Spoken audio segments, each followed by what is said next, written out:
Hey everyone, in this video, I will show you how to create an account on ometv quickly and easily. Before we start, make sure to like and subscribe.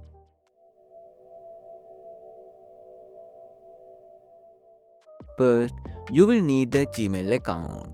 If you already have one, you can skip this part. If not, open your browser and go to the Gmail.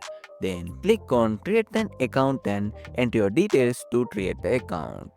I already have an account and I will just log in. Now search for ometv on Google and open the website.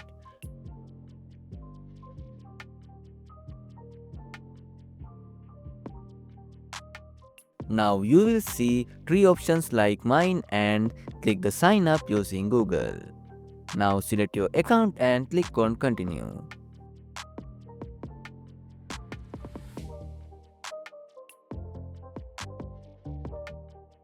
After that, click on select all and scroll down to click on continue.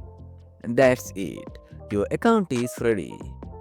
If you are signing up with Facebook or VK, it requires waiting an hour to use. With this method, you can start using ometv instantly.